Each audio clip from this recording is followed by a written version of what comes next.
Assalamualaikum warahmatullahi wabarakatuh. Halo semuanya, selamat siang. Perkenalkan, di sini saya sebagai Rosalia Karakodia, absen 34 dari kelas 10-12. Di sini saya akan menceritakan mengenai kahuripan ing Keraton Singosari. Ada apa aja sih kehidupan di Singosari? Ada ayam, ada gajah. Jangan lupa tonton podcast sejarah. Yuk tonton ini sampai habis. Kahuripan ing Keraton Singosari sejak didirikan oleh Ken Arok pada 1222. Kerajaan Singosari kerap mengalami gejolak akibat tindakan balas dendam. Barulah pada masa kerajaan Kartanegara tahun 1268 sampai 1292, long masa terakhirnya kerajaannya mampu mencapai puncak kejayaan. Berikut ini keadaan kehidupan ekonomi dan sosial kerajaan Singosari selama 70 tahun berdiri. Kehidupan sosial ekonomi kerajaan Singosari, prasasti peninggalan kerajaan Singosari dan berita asing tidak banyak memberikan keterangan tentang kehidupan perekonomian. Tetapi dilihat dari letaknya, kerajaan Singosari berada di daerah lembah Sungai Brantas yang memiliki tanah sangat subur. Oleh karena itu, diduga kuat masyarakat menggantungkan kehidupan pada sektor pertanian. Di samping itu, keberadaan Sungai Brantas juga dimanfaatkan oleh rakyat maupun penguasa Singosari untuk membangun sektor perdagangan. Berdasarkan kitab Nagara Kertagama, Paraton dan berita di Cina, diketahui bahwa masyarakat Singosari terbagi atas, kelas raja dan bangsawan, dari kelas bawah rakyat jelata. Di samping itu ada pula kelompok tetua agama, baik pendeta Hindu atau kehidupan politik. Kehidupan politik pada masa kerajaan Singosari dapat kita lihat dari raja-raja yang pernah memimpinnya. 1. Ken Arok. Pendiri kerajaan Singosari ialah Ken Arok yang menjadi raja Singosari dengan gelar Sri Rangah Rajasa Sang Amuwarabhumi.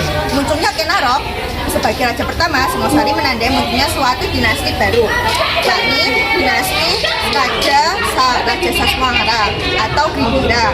Ken Arok dibunuh oleh seorang Suruhan Anusapati, anak tiri Ken Arok. Ken Arok dimakamkan di Kagengan dalam bangunan. 2. Anusapati memimpin pada tahun 1227 sampai 1248. Dengan meninggalnya Ken Arok, maka tahta kerajaan Singosari jatuh ke tangan Anusapati. Dalam jangka waktu pemerintahannya yang lama, Anusapati tidak banyak melakukan pembaruan karena larut dengan kesenangannya menyambung ayam. Peristiwa kematian Ken Arok akhirnya terbongkar dan sampai juga ke Tohjoyo, putra Ken Arok dengan Ken Umang. Tohjoyo mengetahui bahwa Anusapati gemar menyambung ayam, sehingga diundangnya Anusapati ke Gendong Jawa, tempat kediaman Tohjoyo, untuk mengadakan pesta sabung ayam.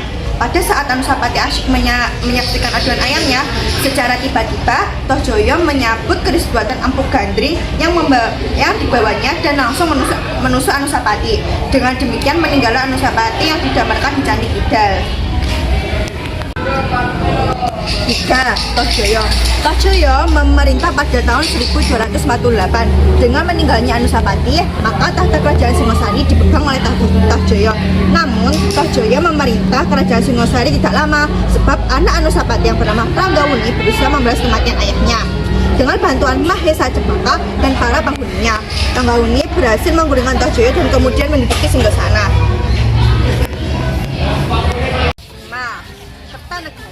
Kertanegara memimpin kerajaan Singosari pada tahun 1268 sampai 1292. Kertanegara adalah raja Singosari terakhir dan terbesar di seluruh Nusantara karena mempunyai cita-cita untuk menyatukan seluruh negeri. Ia naik tahta pada tahun 1268 dengan gelar Sri Maharajadhira Sri Kartanegara.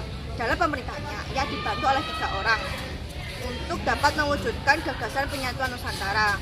Ia mengganti pejabat-pejabat yang kolot dengan yang baru, seperti Pati Ragnata digantikan oleh Pati Aragani, Banyak Widya dijadikan Bupati Sumenep Madura dengan gelar Arya Wirajaya.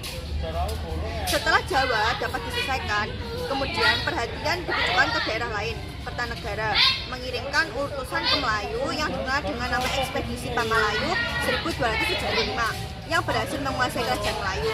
Hal ini ditandai dengan mengirimkan patung Amogapasa ke Dharmashalaya atas perintah Raja Kertanegara. Tujuannya untuk menguasai Selat Melaka. Selain itu juga menaklukkan Pahang Sunda, Bali, Bakulapara, dan Gurun Maluku. Kertanegara juga menjalin hubungan persahabatan dengan Raja Capa dengan tujuan untuk menahan perluasan kekuasaan kebaikan dari dinasti Mongol, bahkan menuntut raja-raja di daerah selatan termasuk Indonesia mengakui sebagai yang dipertuankan. Kertanegara menolak kebaikan marah besar dan balas dengan menghinakan Islam Jawa. Sekian video podcast sejarah dari saya. Mohon maaf bila ada salah kata atau salah perbuatan. Mohon maaf sebesar-besarnya. Wassalamualaikum warahmatullahi wabarakatuh.